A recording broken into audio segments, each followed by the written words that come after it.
priorité au direct.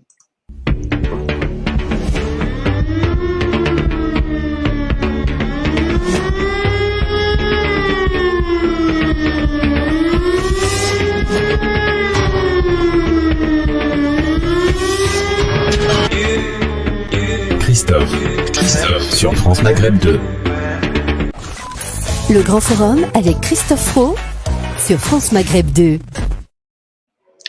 Bonjour à tous et à toutes. Oui, je sais, vous avez entendu le nom de Christophe Fro et vous voyez Philippe Bourriel qui est à l'écran. Ça doit surprendre. Ne vous inquiétez pas, on n'a pas remplacé notre Christophe national. Il y a eu juste un tout petit problème technique puisque vous savez que nous sommes en visio. Hop là, voilà. Et donc, on va souhaiter la bienvenue à notre chroniqueur du jour, Monsieur Rudy Kazi, qui vient tout juste de terminer une grande conférence internationale sur l'Afrique. Bonjour Rudy. Ouais, bonjour à tous. Ça va Philippe? Oui, très bien. Christophe, il nous fait des infidélités là. Qu'est-ce qui se passe là? Non, il était avec nous il y a quelques secondes et du coup, il y a eu un petit problème technique, mais il va revenir vraiment incessamment sous peu. Et donc, du coup, tu vas pouvoir nous en parler tranquillement de cette conférence. À quel sujet et qui y avait d'ailleurs à cette conférence? Ouais, écoute, c'était une conférence plus qu'intéressante en fait, qui en fait était portée sur l'aspect de la résilience, notamment en période de crise causée par le Covid-19. Et donc des propositions à faire, notamment pour un nouveau type, on va dire, de gouvernance mondiale. Donc il y avait des personnalités importantes du milieu de la finance africaine.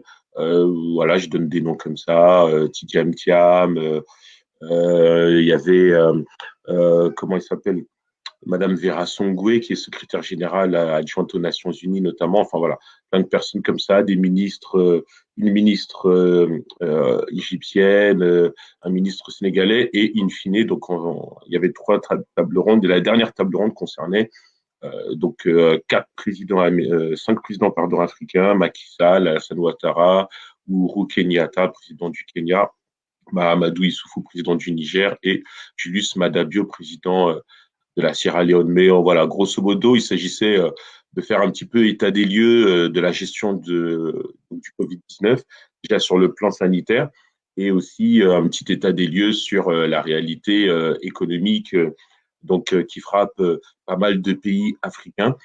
Bon, voilà, grosso modo, ce qu'il en ressortait, c'est que les pays africains ont su faire face, en tout cas dans ce qui a été dit, ont su faire face donc à la crise sanitaire, tant sur le plan technique avec l'approvisionnement de masques, pas forcément de tests, mais au moins de masques et de solutions hydroalcooliques.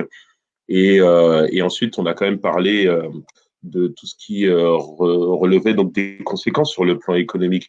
Et là, effectivement, pas mal d'appels ont été lancés pour trouver des solutions pour réduire la dette africaine, que ce soit la dette, la dette économique ou la dette sur le plan commercial, pour que l'Afrique puisse continuer en fait de développer son économie au lieu d'être freinée, alors que l'Afrique est quand même le continent qui enregistre la plus grande croissance à travers le monde, et la croissance en pleine croissance aussi.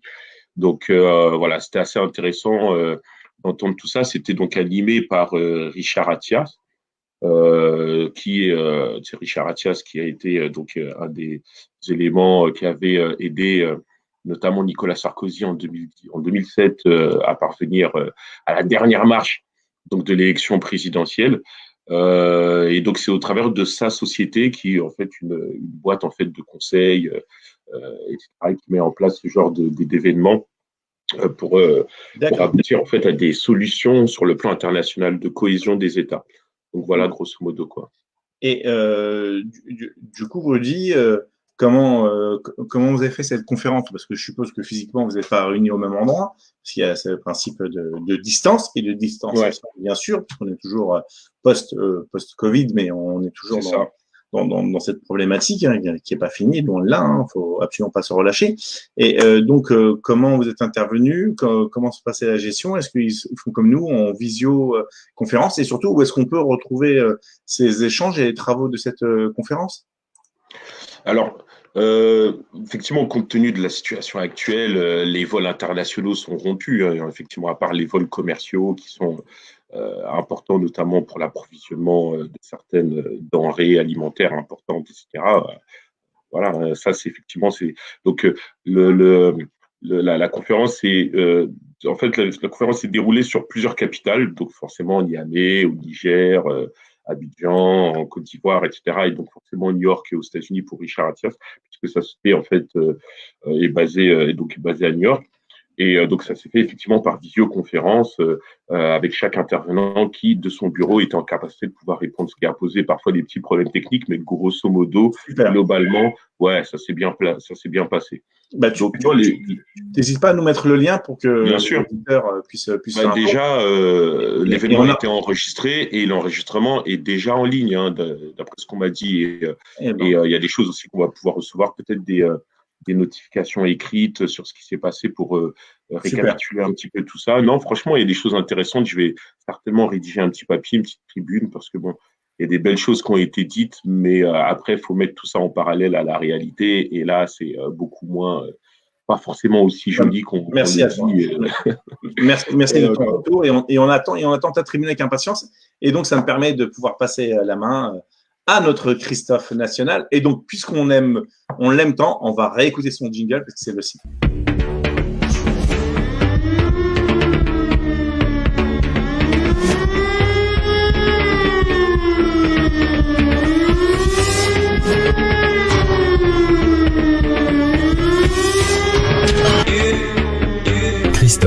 Christophe sur France Maghreb 2. Le Grand Forum avec Christophe Roux sur France Maghreb 2.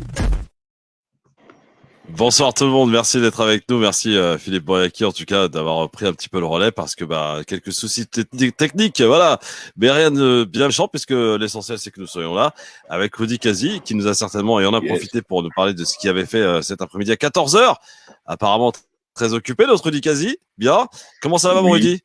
Ouais, très bien, ça va, merci et toi? Bon, sacrée journée aujourd'hui alors. Oui, ouais, c'était un programme intéressant, hein, dont effectivement j'ai fait un petit peu part à nos auditeurs via la petite occupation que Philippe a pu mener à l'antenne de façon très intelligente.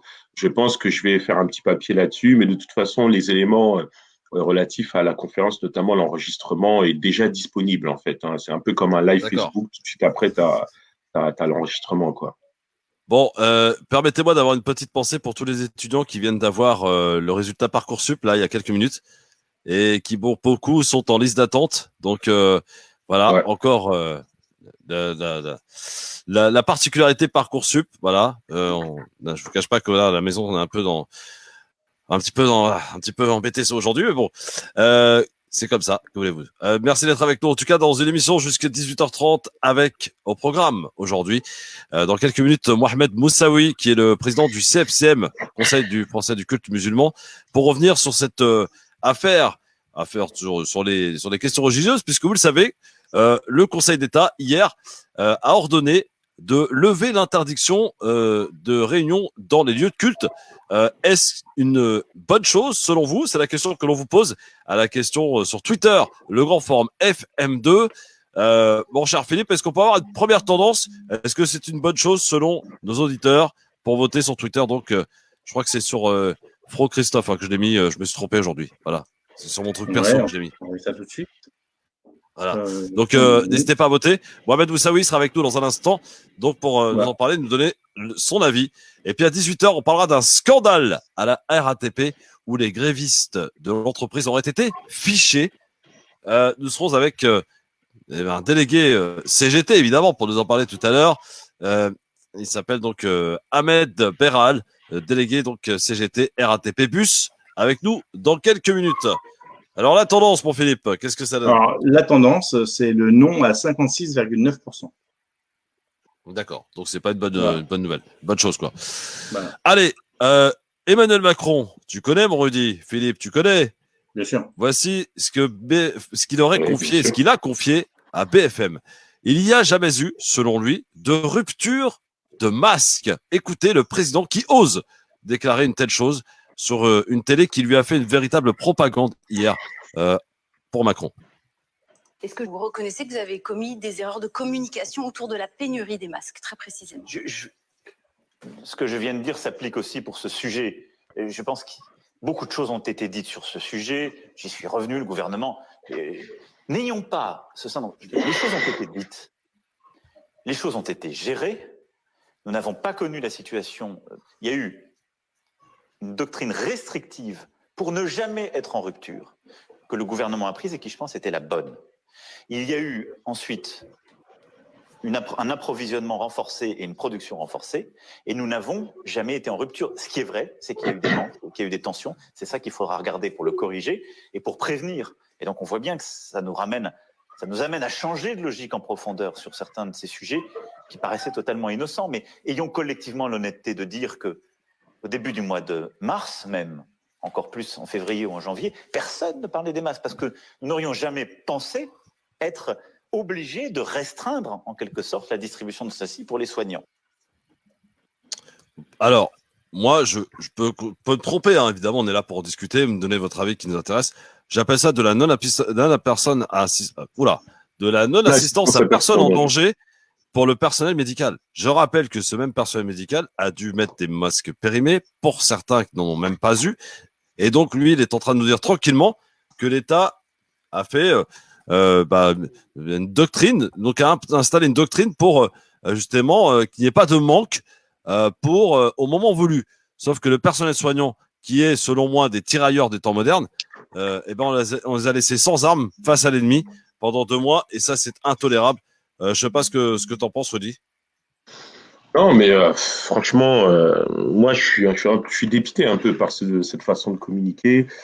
Aujourd'hui, la politique, ce n'est plus le sens des responsabilités en fait que l'on prend parce que l'on est face à un peuple qui demande à être en sûreté, à être en bonne santé et à pouvoir aspirer à se développer dans sa vie et dans sa famille. Aujourd'hui, on a l'impression en fait que tout ce qui intéresse, c'est d'avoir une bonne opinion dans les médias.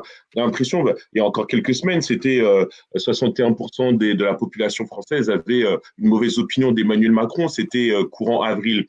Donc, on a l'impression que la variable d'ajustement, elle se fait uniquement là, au niveau en fait de l'image. Voilà, et puis on fait des sorties dans des écoles, on fait des sorties sur le terrain, on va à Pantin.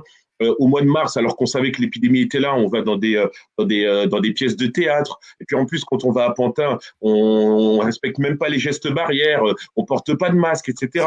C'est vrai. En fait, l'image en fait a pris vraiment le pas sur la responsabilité politique. Ouais, et on a quand même un président qui est jeune et qui n'a pas forcément ce retour d'expérience, notamment du terrain.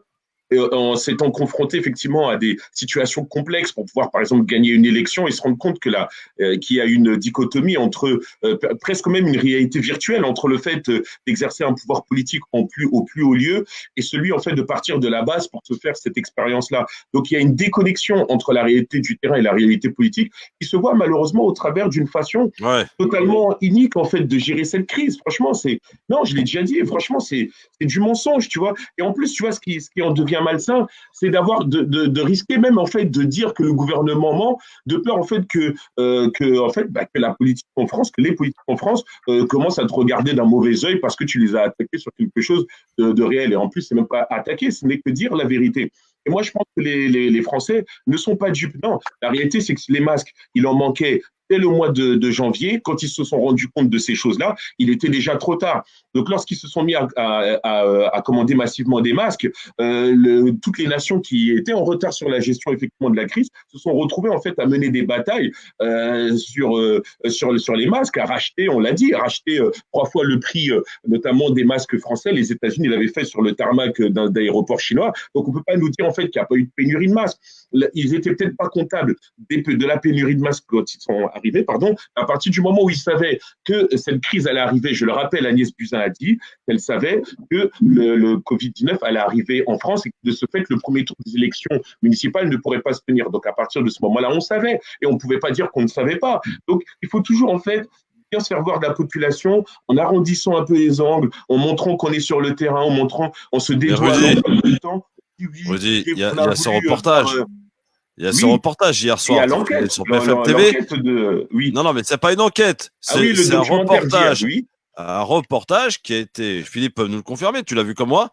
C'est un reportage, c'est un documentaire, on appelle ça d'ailleurs, de 26 minutes, tourné à l'Élysée, C'est Oui, une promotion de La République En Marche qui a été diffusée hier soir sur BFM TV. C'est scandaleux. C'est pas la première, hein, quand tu regardes même la sortie dans les écoles, enfin toutes les sorties médiatiques de toute façon, de façon générale, c'est vrai que sur BFM TV ou sur d'autres mass médias, on a dû Ah, voir, mais là, ça commence à se voir quand même. à voir, Ça commence à se voir. ouais. Ouais, mais ça continue en fait de façon générale, et c'était pareil sous François Hollande. Il y a des chaînes comme ça qui ont du mal en fait à mettre en fait les politiques face à leurs responsabilités. Et il faut Ouais. savoir aussi qu'avec Emmanuel Macron, ça perdure parce que il y a eu à un moment donné des rapprochements avec des grands patrons de médias. Ça, je veux dire, c'est de notoriété publique. Ça, je ne l'invente pas. Tu vois, donc c'est des médias qui sont pas dans la confrontation face à des choses qui sont mal faites vis-à-vis du gouvernement. Et c'est ça qui est dérangeant. Même les journalistes sur les plateaux, ne serait-ce que par souci de bien figurer, en tout cas de dire la vérité, et même dans un souci en fait d'authenticité sur l'information, parce que les journalistes quand même, c'est pas comme les médecins qui prêtent serment d'Hippocrate, mais quand même il y a un vœu quand même d'être vrai, d'être sincère dans l'information qu'on donne à la population, et il me semble, et je trouve et c'est assez grave, je trouve que ce gouvernement n'est pas souvent mis en balance par rapport à ses propres contradictions. Bon. Et ça, c'est dérangeant. Bouge pas, mon Rudy. On balance la pub tout de suite et on est de retour très vite avec vous, avec encore une autre info concernant La République En Marche avant d'accueillir notre invité, Mohamed Moussaoui, président du CFCM. À tout de suite. Le Grand Forum avec Christophe Roux sur France Maghreb 2. Et toi, mon Philippe, est-ce que tu trouves que ce reportage diffusé hier soir sur BFM TV, qui visait à voir comment le président de la République a géré la crise, est-ce que tu es d'accord avec moi pour dire que c'était une promotion pour La République En Marche et pour son président, pour dans un autre temps, on aurait appelé ça un magazine de propagande. Voilà, c'est ça. À essayer d'atténuer, de montrer qu'ils ont été au top de la réactivité jusqu'à cette phrase. Elle est insensée. Le type dit mais non, mais il n'y a pas eu de rupture. Qu'est-ce que vous me racontez, quoi? Enfin, tu vois, genre, je réponds à toutes les questions en toute honnêteté. Tu t'aperçois que les questions sont connues à l'avance, qu'il répond de manière en plus déconcertante, parce que à un moment donné, tu as l'impression qu'il divague, qu'il démarre sur autre chose, il s'arrête, il va pas jusqu'au bout. Et voilà, c'est encore scandaleux, honteux. Il y a pas d'autre mot. C'est l'art et la manière de communiquer. Et franchement, c'est terrible. C'est dans les yeux, comme Mitterrand face à Chirac, dites-moi dans les yeux que vous n'avez pas menti, etc. Non, c'est ça, c'est-à-dire en fait stoïque, totalement totalement détendu.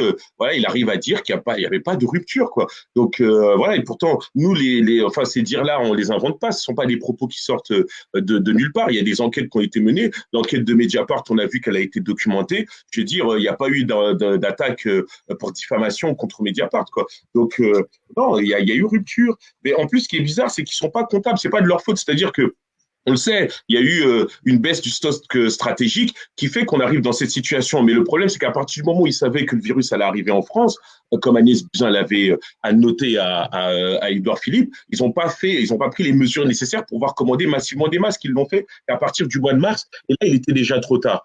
Donc voilà, ils n'assument pas leurs erreurs et en même temps, en fait, ils cachent en fait ce qui s'est passé.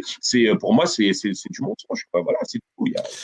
Alors, qu'est-ce qu'en disent un peu les téléspectateurs sur Facebook, cher Philippe, France Maghreb 2, Christophe, le Grand Forum, c'est la page officielle de l'émission qu'il faut impérativement suivre. Voilà, mesdames, mesdemoiselles, messieurs.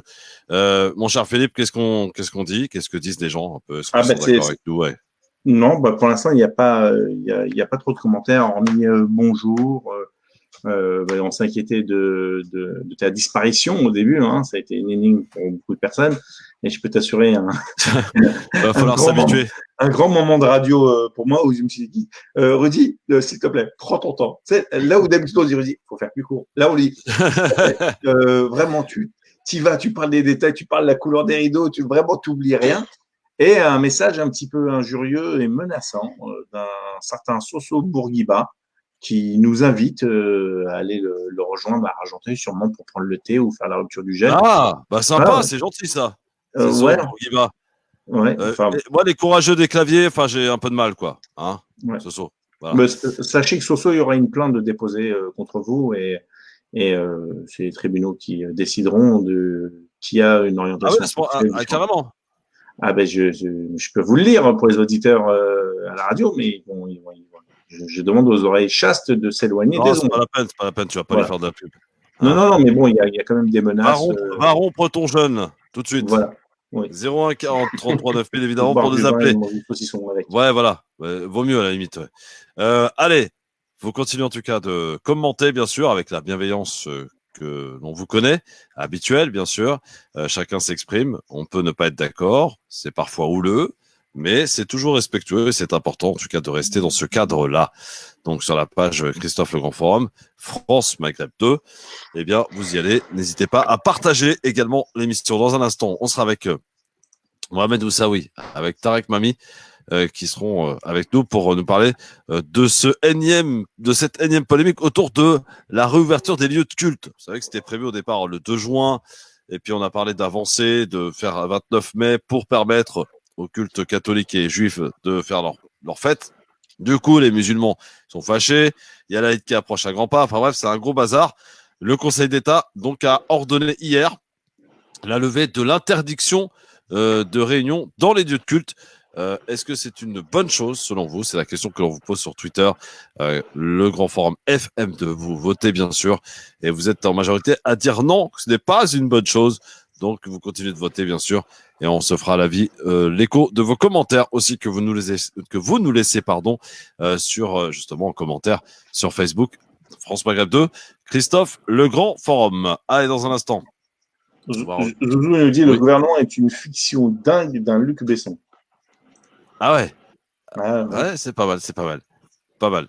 Fallait y penser. Très bien. Sinon, l'auditeur qui insulte tout ça, tu le dégages, hein, Philippe. Hein. On t'arrive pas. Hein. Chut, allez hop, ça dégage. Voilà. Voilà. Bon, tant que ça soit dit, quoi. Tous ceux, comme l'a répété hier si bien Philippe, tous ceux qui peuvent s'exprimer le peuvent, évidemment, dès lors que ça respecte les règles d'usage, pas d'appel à la haine, pas de discrimination, pas de racisme, pas d'insultes, bien entendu. Tout le reste est toléré. Hein, parfois, c'est un petit peu tranchant. C'est toléré. Dès lors que c'est respectueux, il n'y a pas de problème. Pour le reste, ça dégage. Je préviens tout de suite. Moi, je ne tarie pas. Donc, c'est tout de suite. Hop, on passe à autre chose. Quand il y a insulte, il n'y a plus de débat. Donc, voilà. On va reprendre probablement l'antenne dans très, très peu de temps, mon cher Philippe. Tout de suite, allez, c'est parti. Le Grand Forum avec Christophe Roux sur France Maghreb 2. Et on est de retour, les amis, sur France Maghreb 2, dans l'émission Le Grand Forum, le LGF, l'émission phare de France Maghreb 2. Tous les jours, 17h, 18h30, pendant ce mois béni du Ramadan, dont c'est la dernière semaine. Avec, ça c'est une première là aussi, La République En Marche, qui perd sa majorité absolue à l'Assemblée nationale. Regardez ce reportage qui résume la situation. Il arrive tout de suite. Voilà. Allez, en régie, Oui, on c'est avance là. ton reportage, s'il vous plaît. C'est parti. Donc, fini de la majorité absolue pour La République En Marche. Depuis ce matin, un 9e groupe politique est venu grossir les rangs de l'Assemblée nationale française. 17 députés, des macronistes, anciens marcheurs, ont annoncé la création d'une nouvelle formation indépendante baptisée Écologie, Démocratie, Solidarité. Le nombre bien en deçà des attentes initiales, 58 députés étaient annoncés, mais la défection de 7 élus du groupe LREM et apparenté réussit à faire perdre de justesse la majorité macroniste. Parmi ses membres, on retrouve Aurélien Taché, Delphine Batteau, Matt Orphelin ou encore Cédric Villani, ancien candidat dissident à la mairie. Alors, monsieur Philippe Poirier, derniers jours, on a parlé de... Oui, donc je disais, Rudy Kazi, Philippe Poirier, est-ce que là, c'est une première quand même pour La République En Marche. Tiens, Philippe, qu'est-ce que t'en penses? Dis-moi ton avis. Sur le groupe. Oui, sur le fait que la LREM perd la majorité absolue à l'Assemblée nationale. À un siège près, je crois. Oui, il perd la majorité absolue, mais faut-il encore voir comment ils vont voter ces députés, parce que visiblement, enfin voilà, il y a un dossier qui va sortir dans les jours à venir. Je peux pas vous en dire trop pour l'instant, mais c'est pas sur un accord de fond et idéologique que ce nouveau groupe s'est créé. Alors, il se crée aussi avec des non-inscrits comme Delphine Bateau. Bon, je suis un petit peu surpris de voir un nouveau. Enfin, voilà. Ils ont quand même 3 ans de passif ferme à la République en marche. Je suis pas sûr qu'ils perdent leurs habitudes aussi facilement. Maintenant, ça prouve que ce parti qui prenait le renouveau applique le nouveau monde applique des méthodes de l'ancien et la fragilité de ceux qui n'y croient plus et qui sont arrivés ou alors qui sont fait bercer par de belles illusions et de belles promesses avec 80% des cadres qui venaient du vieux monde Parti socialiste, libéral, les Strauss-Kahniens. Alors, Rudy, qu'est-ce que t'en penses, toi, sur le fait que, justement, la République En Marche ait perdu sa majorité absolue à l'Assemblée nationale, ce qui va pas changer, grosso modo, grand-chose, mais bon. Ouais, écoute, ouais, on se retrouve un peu dans la même situation que les frondeurs sous François Hollande, avec des petites variantes, quand même, des choses un petit peu différentes.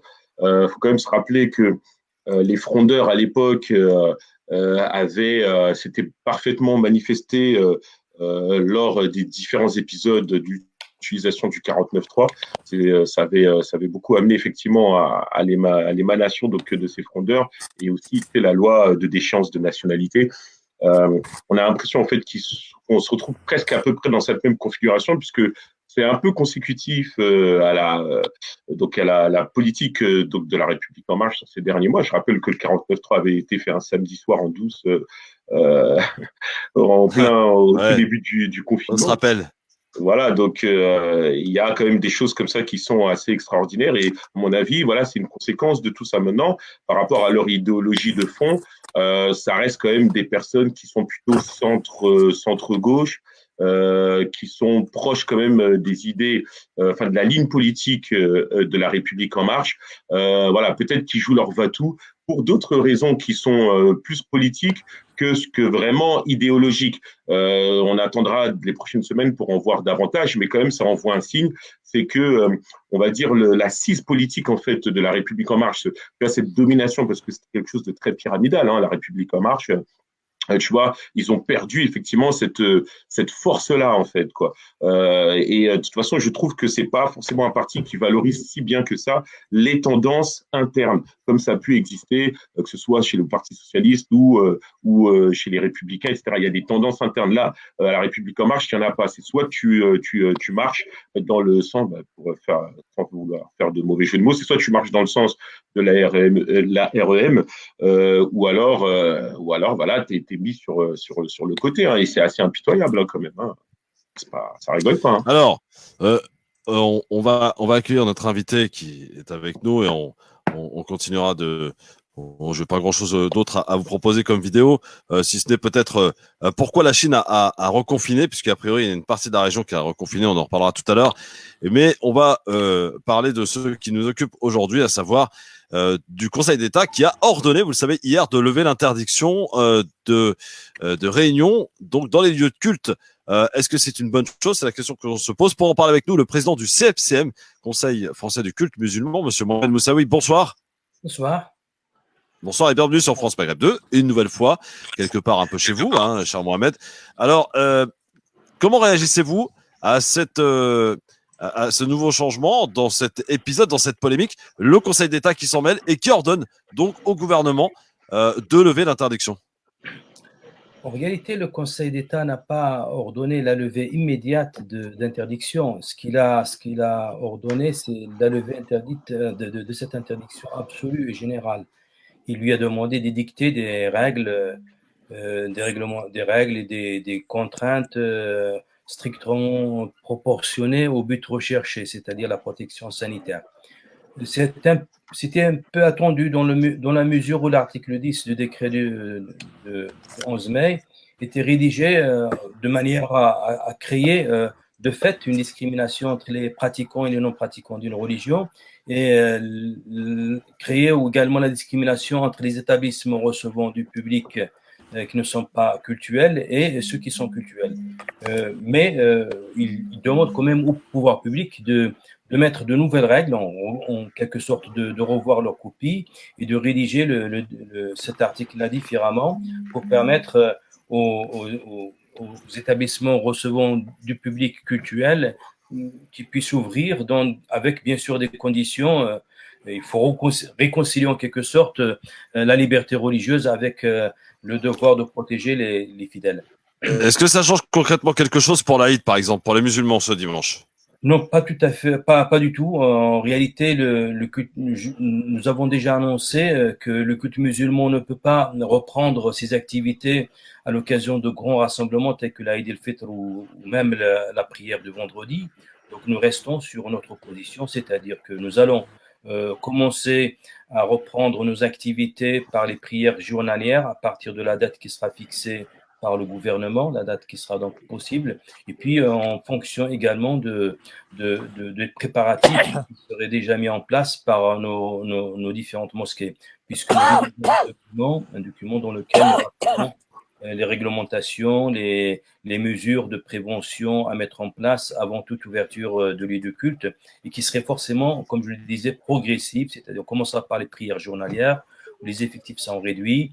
Ensuite, après avoir fait le constat, l'observation de comment ça se passe, d'ailleurs, on aura un peu plus de temps et de recul par rapport au déconfinement qui a commencé le 11 mai. Cela nous permettra donc d'entamer une deuxième période de déconfinement d'une façon sereine avec la reprise, par exemple, des prêches de vendredi. Monsieur Moussaoui, Monsieur Mami nous a rejoint. On va vous laisser évidemment poser quelques questions dans un instant. Moi, j'ai juste une question à vous poser. Qu'est-ce que vous répondez à ceux qui vous disent, mais attendez, on a ouvert les centres commerciaux, on a ouvert les transports en commun. Pourquoi on n'ouvrirait pas les lieux de culte? Qu'est-ce qui pose problème? Écoutez, il y a quand si même on adapte, évidemment, si on respecte les trucs de barrière là, pourquoi on n'en pourrait pas, si vous voulez, ouvrir les lieux de culte pour les prières du vendredi et pourquoi pas pour ce dimanche la prière de l'Aïd? Écoutez, il y a quand même des différences substantielles entre les configurations des supermarchés et des lieux de culte. Il y a une phase statique où les fidèles vont rester assis. Il y a pendant un certain nombre certains moments qui peuvent être longs. Il y a aussi le fait que ces rassemblements, les prières se font à des heures fixes. Donc, on a forcément un flux d'entrants et sortants sur une période restreinte. Vous allez me dire, on pourrait élargir. Oui, tout est possible. Par contre, les difficultés sur le terrain, elles sont nombreuses. Il y a je dirais, les contacts avec le contact qui pourraient créer la contamination sont nombreux, notamment dans la prière, par exemple, musulmane. Il y a la prosternation sur un tapis qui va être utilisé. Il faut donc désinfecter régulièrement, 5 fois par jour. C'est pas évident. Oui, d'accord, je comprends. Bien sûr, il y a ces produits qui sont utilisés pour désinfecter ne sont pas forcément sans effet secondaire. Donc, l'exposition régulière des fidèles à ces produits-là peut avoir des conséquences. Ne parlons pas du coût de ces désinfections journalières, 5 fois par jour, le port du masque, etc. Il y a plusieurs contraintes qui ne s'appliquent pas forcément de la même façon à d'autres espaces. Monsieur Moussaoui, connaissez-vous Monsieur Mami? Je pense que oui. Tarek Mami, bonsoir et bienvenue. Oui, bien sûr. Bonsoir Christophe. Bonsoir Monsieur Moussaoui, bonsoir à toutes et à tous. Juste tourner ton téléphone pour qu'on te voit dans la... On me voit là, voilà. On te voit renversé, mais c'est pas grave. Voilà, là c'est mieux. On me voit en paysage. Voilà, c'est mieux Monsieur Mami. C'est mieux d'être à l'endroit quand même dans la vie. Voilà. Monsieur Moussaoui, moi ce qui m'a intrigué, il y a 7 associations et partis politiques qui ont demandé au Conseil d'État, donc j'allais dire d'agir contre la circulaire ou le décret de Monsieur le Premier ministre sur la question des fréquentations des lieux de culte. Elles sont toutes de droite, et j'allais dire de droite extrême. Il n'y a pas eu d'associations musulmanes qui se sont du culte musulman qui se sont associées, alors qu'on a entendu quand même à droite à gauche qu'il y avait de la protestation. Avez-vous été interrogé ou contacté par certains présidents des associations musulmanes pour vous demander de vous joindre à cette procédure au Conseil d'État? Non, pas du tout. C'est le contraire, que nous avons souvent des appels de responsables de mosquées qui nous disent attention, il faut être prudent, il faut la vigilance. C'est pas encore le moment d'ouvrir, il vaut mieux repousser au maximum. Il faut commencer de façon progressive avec les prières journalières. Plutôt, ils sont dans la prudence, les responsables des mosquées. Ils ne sont pas vraiment dans la précipitation. Et nous avons en aucun cas, nous n'avons pas eu de cas de personnes demandant l'ouverture précipitée, anticipée des lieux de culte. Comment qualifiez-vous aujourd'hui le comportement de ce qu'on appelle les patrons de mosquées? L'islam de France nous a toujours donné l'habitude des déchirures, des engueulades, de l'islam des pays d'origine. Et cette fois, les musulmans ne semblent pas avoir fait beaucoup de bruit, en tout cas pas beaucoup de bruit dans le mauvais sens. Comment expliquez-vous? C'est votre élection, c'est le nouveau conseil, c'est une maturité qui arrive. Comment expliquer que les patrons des mosquées et que les musulmans, en tout cas les responsables musulmans, je ne dirais pas que se sont tenus à carreau, mais ont eu un comportement que l'avenir de ce pays doit retenir en mémoire? Parce qu'il est jeune. C'est vrai que les difficultés c'est vrai que les difficultés que rencontrent les mosquées sont du même ordre que les autres cultes. C'est-à-dire les fidèles, ils sont impatients de pouvoir retrouver une vie normale, mais en même temps, ils mettent en face un impératif, celui de préserver la vie. Et je pense que cet impératif qui fait partie des fondements de notre religion, je pense que les responsables des mosquées n'avaient en aucun cas je dirais le souhait ni la volonté de mettre en péril la santé de leurs fidèles pour permettre une célébration des prières dans les mosquées. Je pense qu'ils ont tous pris conscience qu'il ne s'agit pas d'une différence d'appréciation de la situation, mais quand même des choses sérieuses. C'est la vie ou la mort, c'est la contamination des personnes, notamment les personnes âgées qui sont plus vulnérables. Et nous savons très bien que dans le lieu de culte, beaucoup de personnes âgées arrivent et participent aux 5 prières journalières. Monsieur Mami, peut-être qu'il serait intéressant de revenir aussi sur justement ce qui s'est passé hier soir, ce Conseil d'État qui est la plus haute juridiction de l'État, hein, je crois, si je ne me trompe pas, qui donc ordonne au gouvernement, au Premier ministre plus précisément, de changer sa stratégie quant à la réouverture des lieux de culte. Si j'ai bien compris, oui. Alors, tout à fait. Alors, si expliquez-nous, qu'on fasse simple. Voilà, si on peut nuancer ça, en réalité, dans le décret, comme l'a dit un petit peu M. Moussaoui au départ, il y a 2 articles. Il y a un article 10 et un article 27. Et il y a une contradiction entre ces 2 articles, et c'est par cette porte-là qu'est entré principalement le patron des partis chrétiens-démocrates, M. Poisson, député de son État, parce qu'il a trouvé qu'il y avait une finesse juridique à prendre. Donc l'article 10 interdisait absolument toutes les réunions dans les lieux de culte, et l'article 27 lui permettait des réunions à la fois dans les lieux de culte conseils funéraires pour moins de 20 personnes et dans d'autres lieux publics jusqu'à 10 personnes. Et donc il y a cette contradiction sur laquelle ça se jouait. Bon, moi j'ai lu donc la requête.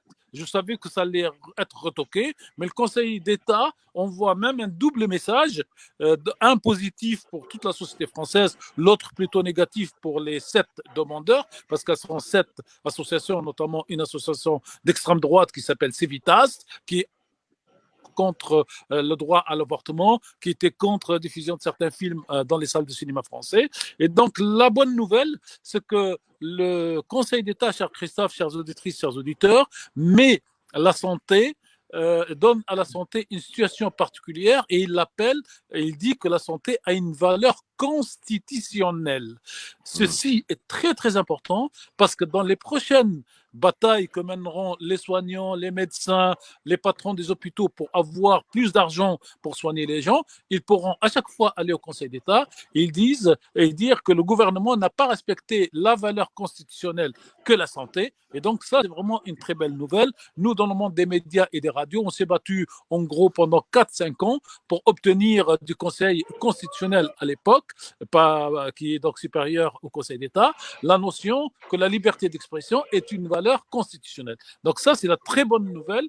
Ceux qui ont été attaqués ont amené cette bonne nouvelle à toute la société française, et vous allez entendre parler de cette valeur. La santé est une valeur constitutionnelle. Le reste, le message donc négatif qu'on voit le Conseil d'État aux 7 demandeurs, c'est qu'il rejette la totalité de la requête. Il dit même sans les examiner. Et en général, le Conseil d'État, quand vous perdez, cher Christophe, j'espère que vous ne perdrez jamais au Conseil d'État, vous êtes condamné quasi automatiquement à un minimum de 2000 euros. Or là, le Conseil d'État s'est fait plaisir. Il a condamné l'État à verser 500 euros à repartir entre les 7 plaignants.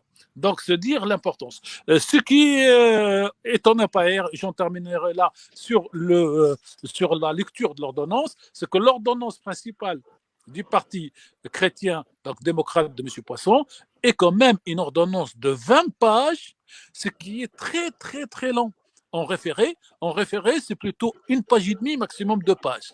Donc, il a fait pareil pour les 6 autres demandeurs, mais je pense que le Conseil d'État a voulu jouer à la fois l'arbitre, mais il a fait beaucoup de pédagogie dans un référé en expliquant qu'on ne peut pas ouvrir les lieux de culte, comme l'a expliqué M. Moussaoui, à tout va dès aujourd'hui, dès dimanche prochain. La question Aïd, islam, musulman n'apparaît pas dans l'ordonnance, mais je pense qu'en filigrane, il y a aussi cette question qui a circulé dans le couloir.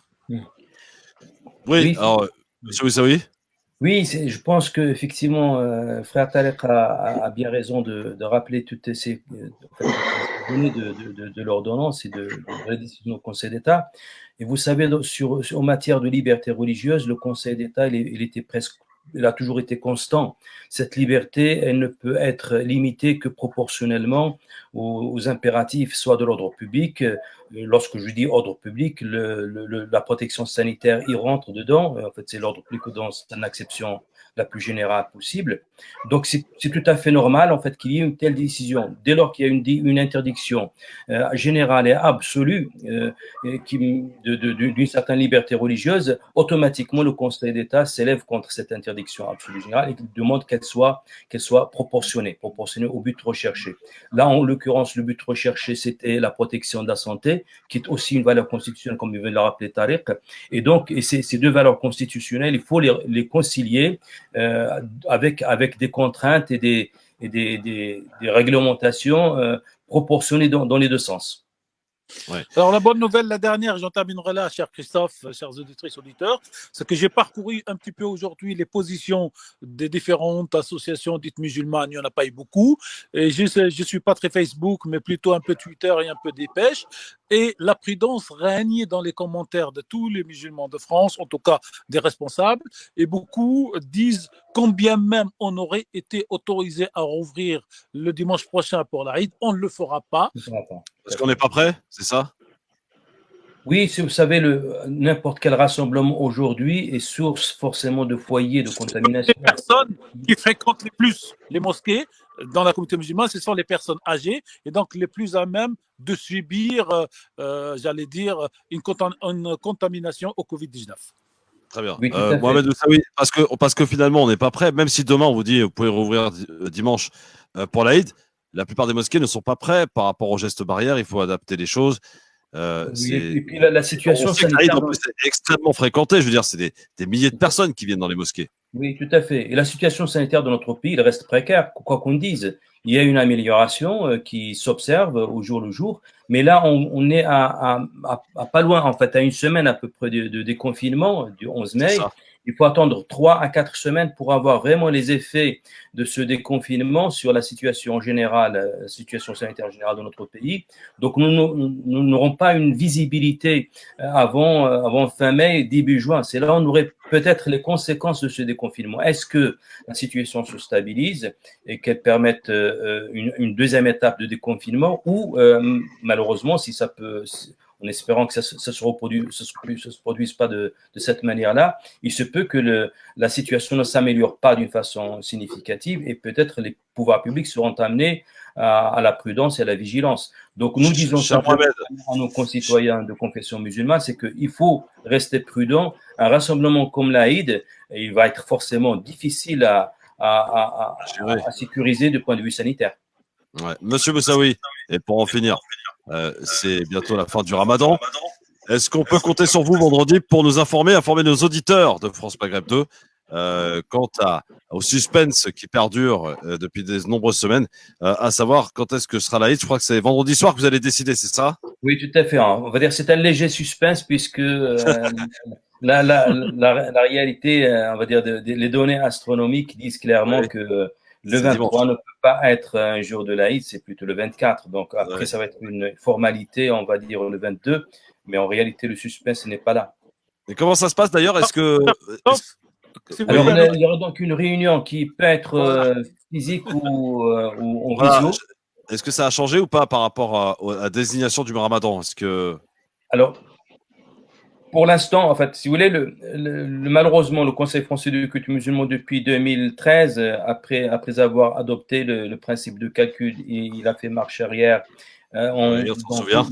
Donc, toute cette période, donc 2013 à nos jours, il n'y a pas vraiment une règle fixe. C'est simplement un arbitrage entre les décisions des différents pays musulmans, puisque le CFSM se réunit avant le coucher de soleil, donc il n'observe même pas on va dire la lune. Monsieur Moussaoui, vous êtes en train de nous dire, vous êtes en train de tuer un mythe là, hein, quand vous nous dites Pardon? ça. Vous êtes en train de tuer un mythe à tous ceux qui pensent, et ils sont nombreux, hein, non, pour être vous honnête, réunissez à la mosquée de Paris pour regarder la Lune. Ah non, la lune s'observe après le coucher de soleil. Or, les décisions du Conseil français de culte musulman interviennent 2 heures, voire plus, avant le coucher de soleil. Donc, c'est pas possible. Donc, on observe en fait. Merci, en tout cas, d'avoir été un des seuls, si ce n'est le seul, à avoir donné une réalité des choses. Merci, monsieur Moussaoui. À vendredi, donc on se reparle vendredi pour. Ça fera l'occasion de se reparler, quoi. Cher Christophe. Oui, Tarek.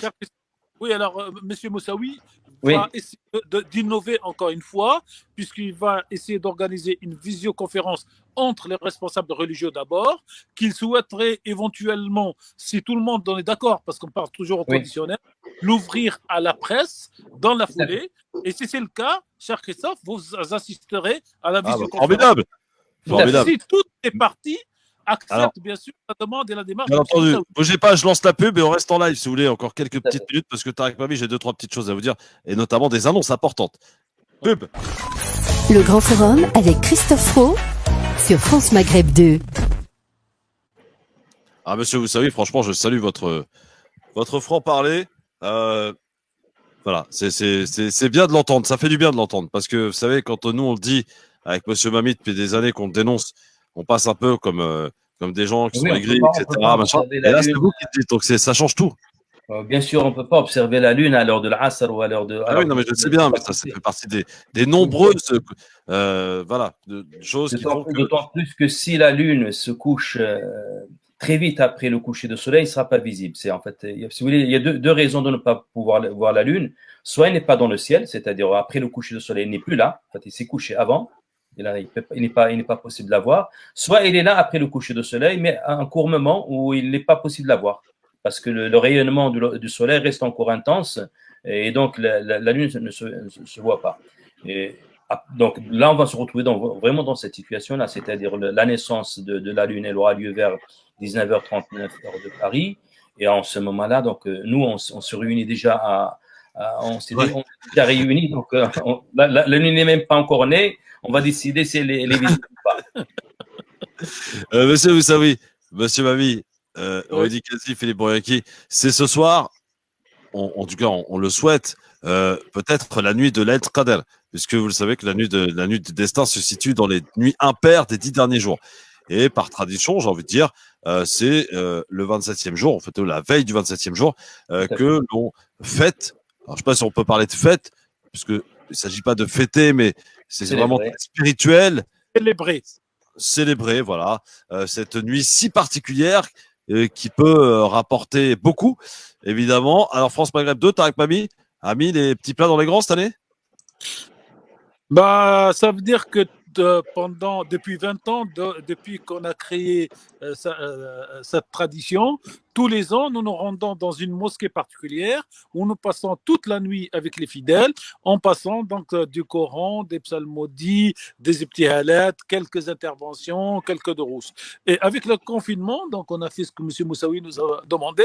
On est resté chez nous, mais on n'a pas tout à fait quitté nos mosquées, puisque ce soir, de 23h jusqu'à 6h du matin, nous serons pendant toute la nuit, nous voyagerons dans plusieurs mosquées de France. On fera Lille, on fera Paris, Clermont-Ferrand, probablement Dijon, peut-être Marseille et Nice. En tout cas, on est dessus. Et les auditeurs de France Maghreb 2, on va les accompagner ce soir. En général, ils ne dorment pas parce qu'ils lisent le Coran chez eux ou qu'ils font des activités religieuses. Là, on va la ramener par la radio sur tous les réseaux de France Maghreb 2, la radio FM, mais aussi Facebook, aussi Twitter, YouTube. On va la ramener, la joie des mosquées qu'ils n'ont pas eu pendant le mois, chez eux à la maison. Et donc, c'est une opération cette année en partenariat avec Musulmans de France. Il y aura donc Ahmed Jaballah, il y aura M. Bajrafil, il y aura une dizaine de personnes, je n'ai pas retenu tout le monde, mais on va essayer de veiller ensemble. J'allais dire comme on l'a fait, surtout les personnes de ma génération qui ont beaucoup vécu au Maghreb quand on était jeunes. On faisait ça tous ensemble dans les mosquées et dans la rue. Et ce soir, France Maghreb 2 donc, va renouer avec une vieille tradition islamique, tous ensemble, mais chacun chez soi. Magnifique. Ah oui, monsieur Moussaoui, voilà, merci à France Maghreb d'avoir partagé ce moment avec les auditeurs, c'est important. Merci, monsieur Moussaoui. À vendredi, monsieur Moussaoui. Merci beaucoup. Sarah Tolok. Merci beaucoup. Et puis, monsieur Mami, demain aussi, grand rendez-vous. Oui, alors demain, pour monsieur Moussaoui, demain, nous recevrons monsieur Jacques Attali pendant une vingtaine de minutes comme vous pour parler, alors chaque fois exclusivement de sa vision du Covid, hier, aujourd'hui et demain. Nous le recevrons dans quelques mois pour ses livres et pour son œuvre politique. Mais demain, nous souhaitons que les personnalités qui marquent notre pays, M. Moussaoui pour le CFCR, M. Attali qui murmure dans les oreilles du président, nous dit-on, soit sur France Maghreb 2, de manière à casser cette vision des radios communautaires, voire communautaristes, et que les personnalités aussi, hein. Elles sont sur France Maghreb. Qu'est-ce qu'il y a, Rudy? Sans oublier François Durper. Ah oui, François Durper, oui. On a eu François Durper, on a eu François Burga. Non, mais si vous voulez que je vous fasse la liste depuis 30 ans, je vais vous mettre tous les présidents de la République qui sont passés à la radio d'une manière ou d'une autre. Sauf Macron. Il n'est pas venu. D'une manière ou d'une autre. C'est pour ça on l'a eu, Macron. On l'a eu dans la conférence de presse à Tunis avec une question. Oui, non, mais pour nous, avec pour nous. On l'a pas eu. Oui, rien que pour nous, oui. Alors, on n'ouvrira pas le débat Macron, mais on verra ce qui se passera dans quelques mois. Et donc, Précision, Tarek, Jean-Frédéric Poisson n'est plus député. Hein. Il avait perdu face à Aurore Berger aux élections législatives. Bon, comme vous êtes très pointilleux, ce qui n'est pas plus mal d'ailleurs. Je vous le dis. Alors, je vous remercie. Vous avez raison. Mais vous savez que dans ce pays, quand vous avez été ministre un jour, vous restez toujours monsieur le ministre. Et quand vous avez été député un jour, vous restez toujours monsieur le député. Et monsieur Mohamed Moussaoui, qui est aujourd'hui président, restera dans notre histoire. En tout cas, sacrée pirouette, monsieur Tarek Mami. Hein, sacrée pirouette. D'autant plus qu'il a déjà été président du CFCM, donc c'est pas un problème. En tout cas, pour nous, pour l'histoire, c'est fait, c'est fait. Ouais, mais je prends note qu'effectivement, il a perdu l'élection face à Madame Aurore Berger. Merci, Rudy, pour cette précision. Bon, alors merci, monsieur Moussaoui. Rendez-vous vendredi pour la destination de la Eid. Et monsieur Mami, allez vous reposer un petit peu. Vous allez avoir donc une nuit agitée ce soir. La nuit de l'Aïd Qader sur France Maghreb 2. Et à demain, on se donne rendez-vous demain à 17h tous les deux pour interviewer monsieur Jacques Attali. Et bon courage à vous pour la suite de l'émission qui va encore continuer longtemps, Inch'Allah, puisqu'on est à la fois pendant le mois du Ramadan et à la fois la nuit de l'Aïd al-Qadr. Et c'est cette nuit que nous nous souhaitons, comme pour le jour de l'an, les vœux les meilleurs les uns pour les autres, de la bonne santé, de la longue vie et du travail en commun jusqu'au bout de la nuit. Sarah Tolok, Tarek, merci beaucoup. Merci. Le Grand Forum avec Christophe Roux sur France Maghreb 2. Merci d'être avec nous, avec Philippe Boyaki, avec Rudy Kazi. Nous avons longuement parlé donc de cette question à la une aujourd'hui, à savoir le Conseil d'État qui a ordonné au gouvernement de changer un peu sa stratégie. On en a parlé. Que dit-on sur les réseaux sociaux, mon cher Philippe, avant que nous parlions du scandale de la RATP de notre invité dans un instant? Justement, je suis en train d'appeler notre invité. Donc, Rudy pourrait nous faire lecture. D'accord. Pourquoi il ne sera pas avec nous en écran directement? Je ne sais pas, je l'appelle. D'accord. Appelez-le, donc, mon cher Philippe. Très bien. Peut-être le temps pour nous de voir ce petit reportage, si vous permettez. Pourquoi, Rudy, amis auditrices, auditeurs, la Chine a reconfiné une partie de la Chine, donc une région de ce grand pays aux plus de 1 milliard d'habitants. Regardez ce reportage. Mais quant à Vinet, la Chine, elle, se reconfine partiellement. Oui, la situation est de plus en plus inquiétante, de moins en moins rassurante, on va dire, là-bas dans la province de Jilin, c'est à la frontière nord-coréenne, dans le nord-est de la Chine. Les autorités viennent d'imposer un nouveau confinement pour 108 millions de Chinois, notamment dans la ville de Shulan, 700 000 habitants là-bas. Une trentaine de nouveaux cas ont encore été détectés là en début de semaine. Ça s'alourdit jour après jour. Les écoles sont fermées dans tous les quartiers qui sont isolés où on détecte les cas. Un seul adulte peut sortir pour faire des courses tous les 2 jours. Et tout le monde peut se faire dépister au Danemark. Tous les adultes asymptomatiques donc ont la possibilité de prendre un rendez-vous pour savoir si oui ou non ils ont été touchés par le coronavirus. Le gouvernement danois l'a annoncé hier à ses 6 millions d'habitants en expliquant que c'était une façon de surveiller encore un petit peu plus la progression du virus. Le taux d'infection est à un niveau très bas au Danemark avec seulement une quarantaine de nouveaux cas entre dimanche et lundi. Et il ne faut pas qu'il y ait de nouvelles poches d'infection, des poches cachées, c'est ce que dit le ministre de la Santé. Quant aux habitants du Chili, eh bien, manifestation parce qu'ils ont faim. Oui, c'est ça. De violentes manifestations contre la faim ont éclaté cette nuit dans la banlieue de Santiago, capitale vendredi dernier. Les manifestants protestent contre les pénuries alimentaires dans les magasins. L'activité économique tourne au ralenti depuis plusieurs semaines pour tenter de freiner l'épidémie dans ce pays qui a été secoué il y a quelques mois déjà pour une hausse du prix du ticket. Merci Quentin. Docteur. Voilà pour ce reportage, plutôt cet extrait de Bourdin ce matin chez nos confrères d'RMC.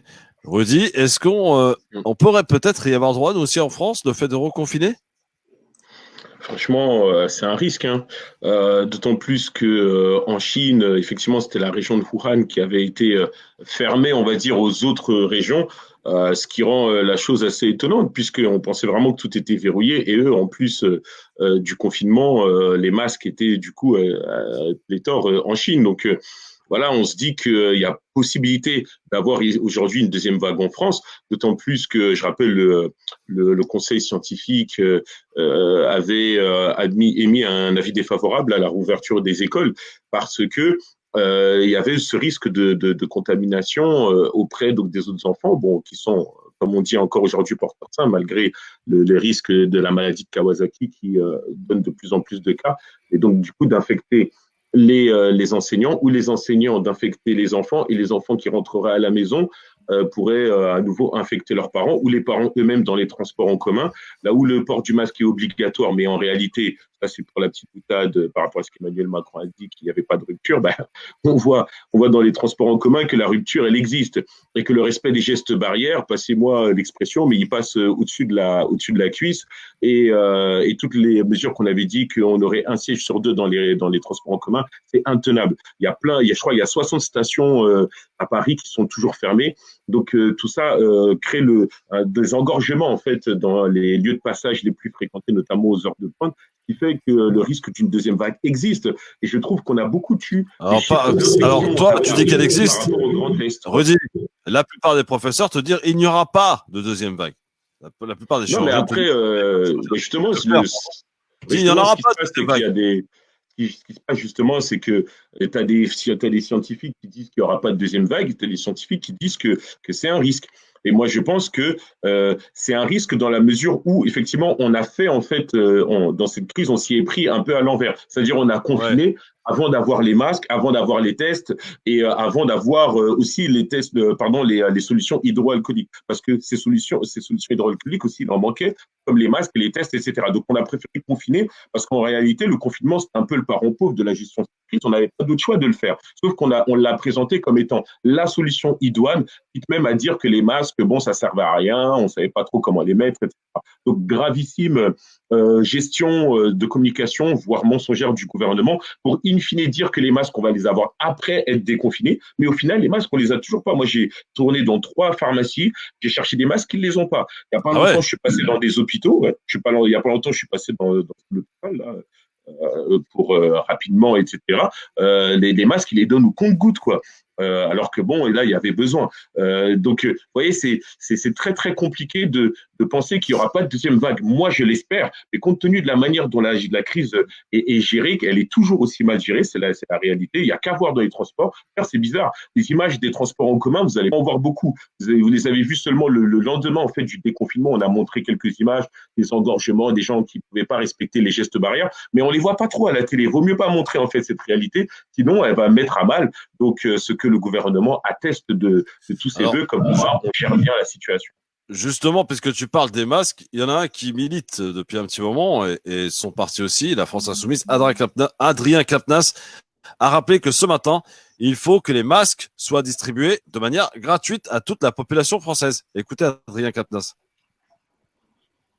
Ce que nous voyons en revanche, c'est que la date du 11 mai, à partir de laquelle nous avons procédé au déconfinement, a été un choix hasardeux qui n'est lié à aucune espèce de réalité scientifique, juste la nécessité de relancer l'économie, comme le dit Emmanuel Macron, c'est-à-dire en réalité faire en sorte que après la crise soit comme avant.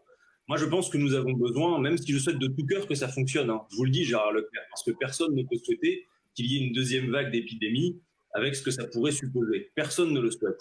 Mais néanmoins, je pense que nous avons encore besoin d'attendre au moins au début de la semaine prochaine, sinon un peu plus, pour en apprécier les effets. Car comme moi, vous savez que le virus a un certain temps d'incubation, et donc il y a fort à penser qu'en desserrant les taux, quelque part, puisque le virus est toujours là, qu'il n'y a ni vaccin ni traitement, bien que la contamination existe et reparte dans le pays. Dès lundi 11 mai, quand nous avons observé ces images sur les quais des RER et des métros, j'ai besoin de vérifier que ces images que nous avons vues de gens qui ne sont pas toujours protégés, de foules à masque, eh bien, ne se traduisent pas ensuite par un effet de contamination qui serait plus important.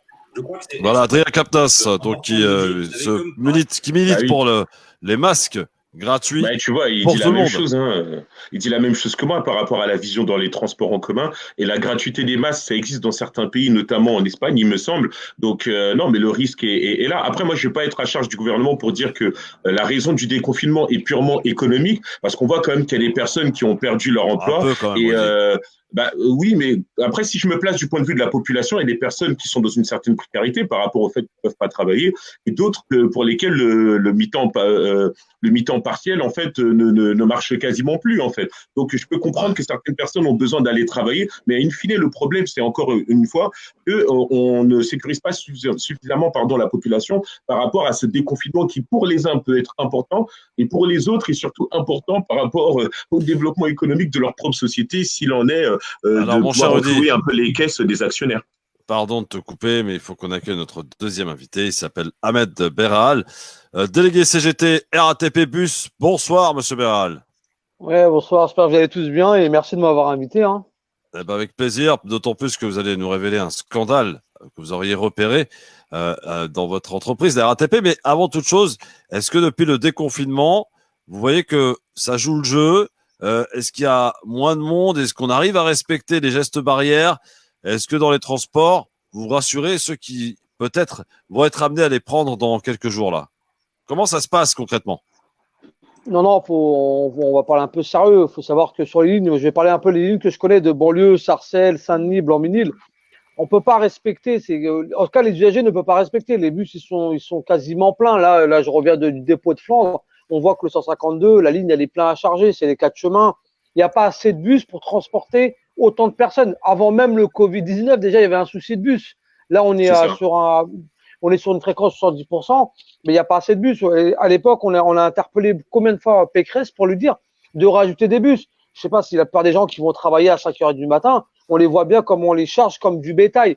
On ne peut pas payer une carte Navigo à 70 ou à 92 € et pour leur dire entassez-vous dans les bus. D'un côté, en banlieue, les bus ils sont chargés. Et si on prend du côté périphérique vers la Tour Eiffel, les bus, tout le monde peut s'asseoir. Et ça, c'est pas normal qu'il y ait une discrimination entre la banlieue et le Paris.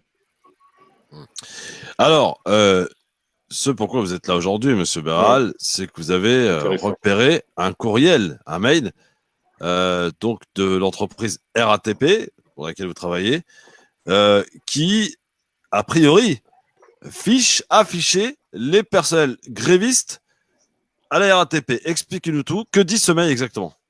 Voilà, en fin de compte, il y a eu un mail qui a été dévoilé. C'est quasiment un mail, c'est un fichier complet. Hein. Le mail, c'était, il disait où son patron, il faut faire de la 100% production, attaquer la maladie, faire voir les grévistes. Voilà, c'est un mail avec un fichier où il y a sur chaque colonne, il y a les femmes. On discrimine aussi les femmes parce que si une femme elle a un enfant, on va la bloquer à son avancement. Elle n'aura pas le bon salaire. Ça, c'est interdit.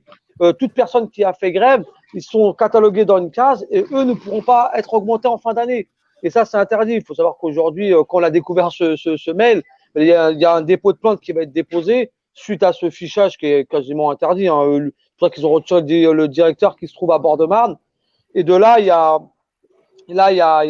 qu'on a vu ce fichier-là, mais c'est honteux de cette part. On avait déjà entendu parler de fichiers énormes comme ça. Et là, on vient de tomber sur ce directeur-là. Et en plus, le pire, c'est que là, il vient de sauter. On l'a retiré de son centre-bus en attendant de voir qu'est-ce qu'ils vont faire de lui. Alors, Rudy, le fait qu'on fiche, ou Philippe, d'ailleurs, c'est une question à poser à notre invité, Monsieur Béral, qui est avec nous aujourd'hui. Le fait de ficher donc le personnel de la RATP, et en particulier celui qui a fait grève, est-ce que ça vous choque, Rudy Kazi? Bien sûr, c'est scandaleux. C'est des méthodes gravissimes en fait.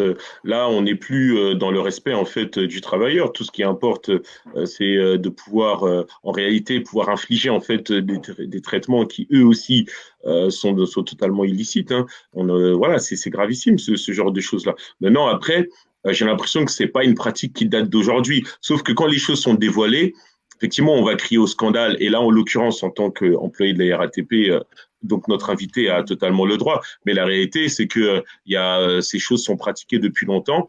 Et c'est tout à fait indigne de la RATP, ce genre de traitement. Moi, maintenant, j'aimerais savoir jusqu'où ça va remonter. Est-ce que le président, directeur de la RATP, va être saisi de cette histoire? Est-ce qu'il va devoir s'exprimer là-dessus, etc. Moi, ce que j'aimerais, c'est que ça puisse remonter au plus haut niveau, c'est-à-dire que même dans les masses médias, on puisse en parler pour que ces traitements puissent cesser, puisqu'il y a d'autres événements de grève qui vont arriver dans les prochains mois où beaucoup de personnes de la RATP certainement seront invitées. Ouais, risquent de refaire grève. Quoi. Et en plus, c'est leur droit, c'est un droit, le droit de grève. Donc là, c'est même anticonstitutionnel que d'avoir ce genre de méthode. Et moi, j'espère qu'il y a des sanctions qui vont pouvoir tomber. Monsieur Béral, réponse à cette question de Rudy Kazi. Oui, on sait qu'aujourd'hui, par rapport à, on a retiré le directeur, mais on a le numéro 2 de la RATP, Monsieur Patrice Tobiza, n'a pas souhaité de parler de cette affaire-là. Bien sûr que bafouer le droit, mais il va dire quoi? Non, je suis contre, ou le fichage, il est pas réel, mais si on a un fichier qui est énorme, quand on fiche des personnes grévistes, il y avait les femmes, il y avait les grévistes, et en plus, il y a les femmes enceintes. On fiche même les femmes enceintes. Celle-là, elle est fichée parce qu'elle est enceinte, mais son déroulement de carrière va bloquer. Ça aussi, c'est une discrimination et c'est interdit de ficher. Imaginez-vous si demain on fait un fichier, on mettrait les blacks, les beurs et on les foutrait sur une case avec les blancs. Bon, on va les coter, qu'est-ce qui vaut les 3 personnes.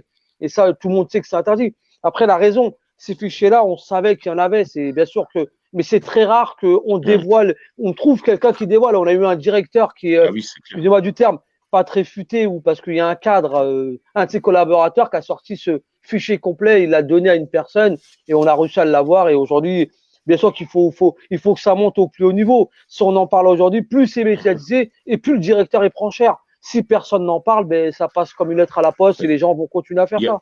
Il y a combien de personnes dans le fichier, monsieur? À peu près, dans le fichier, c'est un dépôt, il doit y avoir entre 700 et 750 personnes dans le fichier. Ah ouais, quand même. Beaucoup, hein. Ah ouais. Oui, c'est un centre-bus complet. C'est le dépôt complet qui est fiché. Il n'y a pas que la grève. Il y a le nombre de maladies. Celui-là, il a fait tant de maladies. On va le bloquer. Mais la personne, si elle a des maladies, il y a des gens qui ont le cancer. On ne peut pas juger le salaire parce que la personne a le cancer. Et vous, qu'est-ce qu'on a dit de vous alors, Monsieur Béral? Sur quoi? Sur vous. Vous avez été fiché, vous? Moi, je suis fiché il y a bien longtemps. Je passe au conseil de discipline dans 2 semaines parce que je dénonce tout ça, toute cette mascarade de cette direction. Moi, je passe au conseil de discipline parce que pour des faits de grève, on avait bloqué les dépôts. Nous, on passe au conseil de discipline, on reste notre place, on prend 2 mois de mise à pied. Mais les gens, des directeurs comme ça qui fichent des personnes, eux, bizarrement, on n'entend pas parler ou sinon on leur fait rien quasiment. Alors, par contre, est-ce que vous pouvez nous donner la plainte, elle a été déposée où? La plainte a été déposée où? Auprès de quel organisme? De quel organisme? J'ai pas entendu. La plainte a été déposée auprès de quel La organisme? plainte, où est-ce que vous l'avez déposée? Ouais, la plainte avait été déposée au pénal. C'est l'avocat Banzakian qui est en train de prendre tous les dossiers en main et le fichage. Et c'est l'avocat de la CGT RATP qui déposera plainte contre le RATP parce que lui-même, toutes les personnes qui ont vu ce fichier-là ont dit non, c'est trop gros pour être vrai. Et le fichier, il a été authentifié et c'est très grave. On ne peut pas ficher des femmes enceintes. Encore on fiche des grévistes. Bon, partons sur le fait des grévistes. Mais imaginez-vous des femmes enceintes. La femme, si elle a un enfant, c'est merveilleux. Non, les RATP, quand vous avez un bébé, on vous bloque votre carrière. Mais c'est pas être crédible, ça.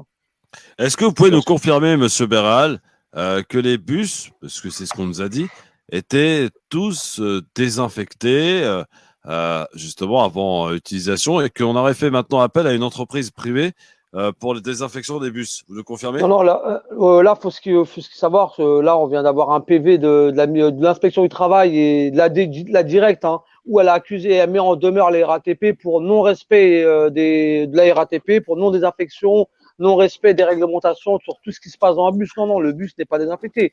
Ce qu'on dit à la télé, la nébulisation, il y a la nébulisation. Le soir, on nettoie les bus, mais il faut savoir que le bus, quand il sort à 4 heures du matin, il rentre qu'à 1 heure du matin. Il y a des prises en station.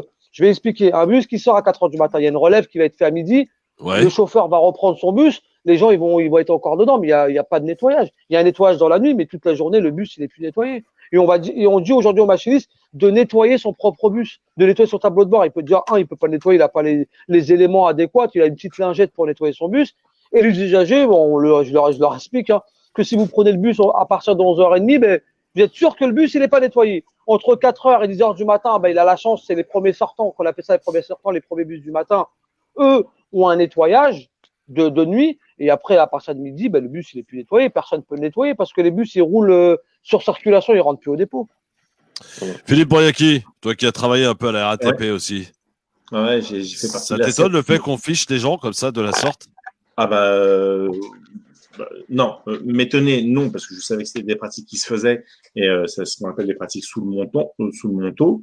On l'a toujours condamné et dénoncé, mais là où c'est le plus grave, c'est que ce fichage ressortait suite ce qu'on appelle les commissions de classement. Chaque année, il y a des commissions de classement, des réunions où tous les managers se réunissent avec le chef de centre pour définir qui monte à l'échelle supérieure ou pas. L'échelon, ça se fait normalement automatiquement tous les 2 ans, mais l'échelle, il y a ce qu'on appelle des fourchettes, c'est au minimum 3 ans et au maximum 5 ans. Et on s'apercevait que certaines personnes passaient tous les 5 ans automatiquement. Ils pouvaient faire ce qu'ils voulaient. Et bizarrement, lorsqu'on regardait le profil de la personne, on se rendait compte que c'était souvent des gens de la CGT, un petit peu FO, rarement d'autres, je ne voudrais pas les citer, mais que on savait, parce qu'on a des copains qui évoluent, qui deviennent agents de maîtrise et qui nous disent comment ça se passe, qu'ils prenaient en compte, et ce qui est interdit, c'est illégal, l'absentéisme, mais sans se poser la question du pourquoi, du comment. Est-ce que, comme l'a dit Ahmed tout à l'heure, est-ce que c'est quelqu'un qui a eu un cancer? Est-ce que c'est quelqu'un qui a eu un bras cassé? Est-ce que c'est quelqu'un qui a une TMS, un trouble musculaire squelettique dû à une maladie professionnelle? Et vous savez que lorsque vous êtes derrière le volant et que vous prenez toutes les vibrations toute la journée, et lorsque vous faites des gestes répétitifs, vous avez souvent des problèmes de canal carpien ou autre.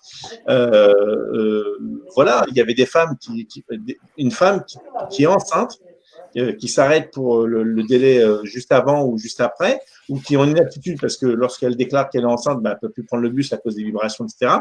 On la met dans une case qu'on appelle inaptitude. Ça aussi, c'était coché nombre de jours inaptitude. Et tout ça mis bout à bout, quand vous arriviez à la commission de classement, alors on disait, on va prendre ceux qui font 100% de productivité, voire même plus, ceux qui viennent avant leur service et qui font du temps supplémentaire, après leur service, qui viennent travailler sur repos, vous avez des champions du monde, des classes qui développent des cancers 5 ans avant d'avoir pris leur retraite.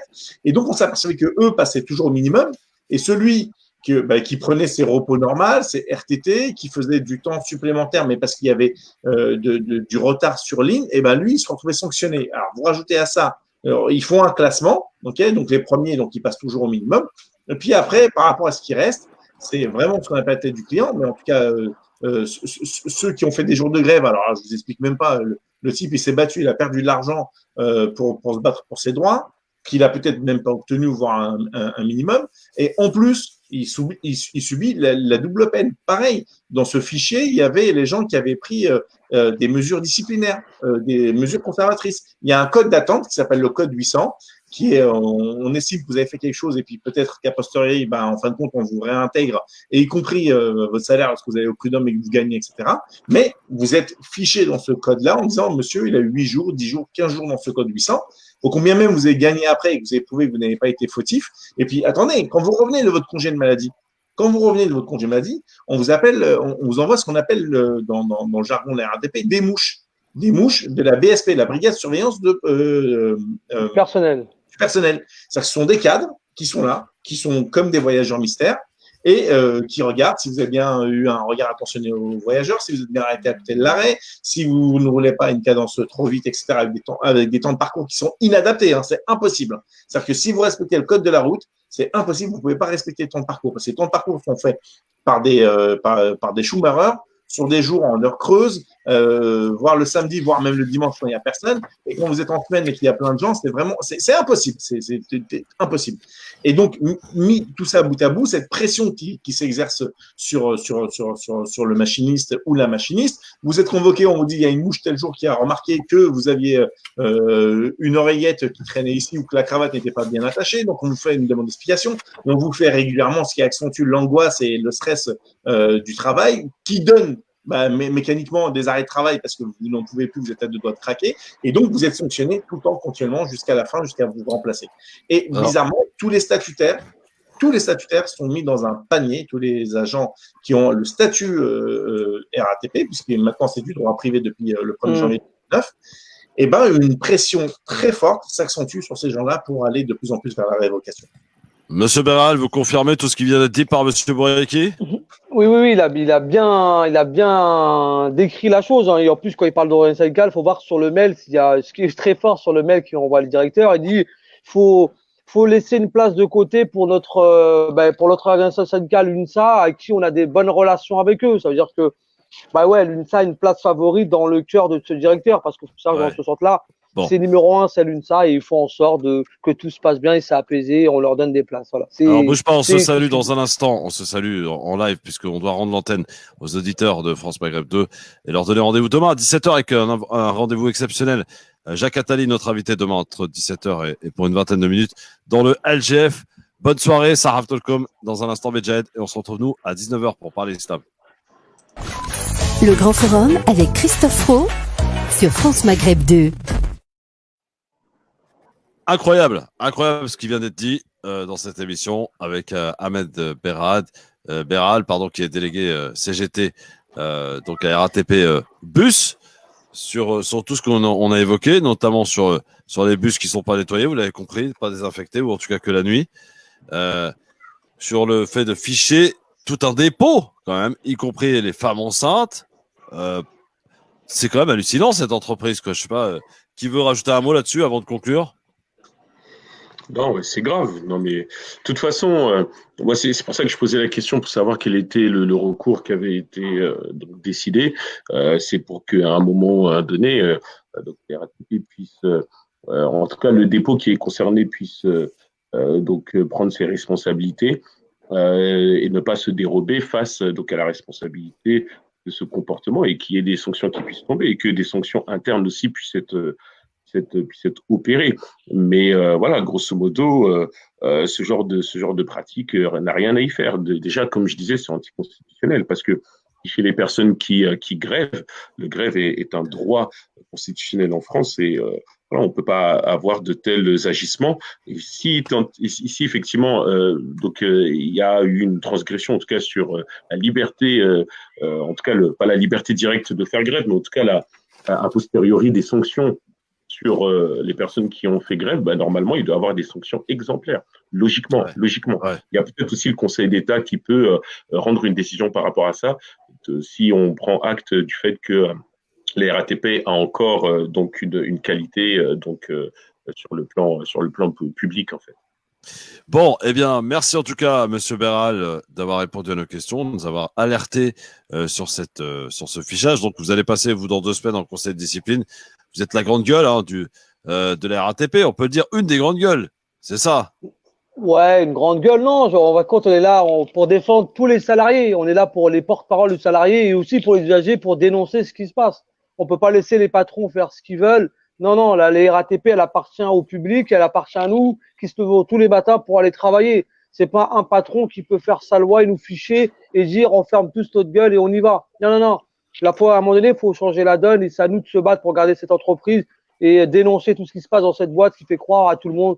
Tout est nettoyé, non, tout n'est pas nettoyé, on met les usagers en danger, ça, faut savoir le dénoncer. On sait leur mettre des PV quand ils payent pas leur ticket, mais il faut savoir aussi dénoncer, parce que du coup, les contrôles PV, la gratuité des transports devrait être au jour d'aujourd'hui. On peut pas aujourd'hui dire à des gens qui n'ont pas de masque de leur mettre 333 € dans un bus, ça c'est honteux. Parce qu'on n'a même pas de quoi acheter une baguette, mais on va lui foutre on va lui foutre 133 de PV parce qu'elle n'a pas de masque. Mais il faut aller distribuer des masques à tout le monde gratuits. Monsieur Béral, Voilà. vous en avez eu des amendes pour ceux qui portent pas de masque? Ah oui, là, il y a la police dans les bus. Vous prenez Sarcelles, tout ça, les bus, ils sont contrôlés.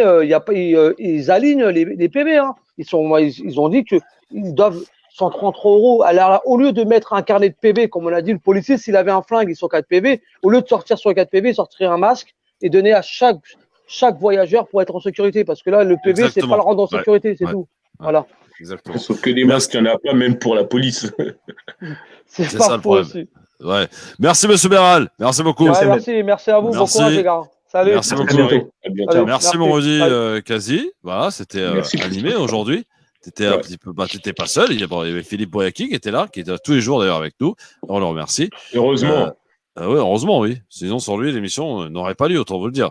Voilà. Il y aurait eu quelqu'un d'autre, nul et remplaçable. Ouais, bah oui, d'accord, mais bon, dans les médias, bon. En tout cas, merci, mon Philippe. Voilà, je tenais à te le dire publiquement. Merci beaucoup pour ta patience, pour ton professionnalisme. Et voilà, aujourd'hui, tu as découvert un nouveau métier, ta disponibilité, bien entendu. Tu as raison, Rudy. Et voilà, donc il s'est mis à la réalisation d'une émission, ce qui n'est pas facile quand on ne connaît pas. Et il s'en est bien sorti. Donc bravo, mon Philippe.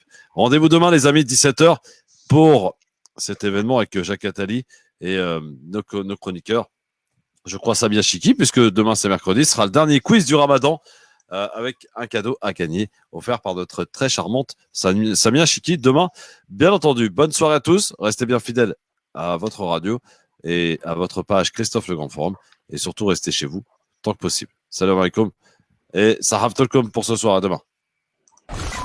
Le Grand Forum avec Christophe Roux sur France Maghreb 2.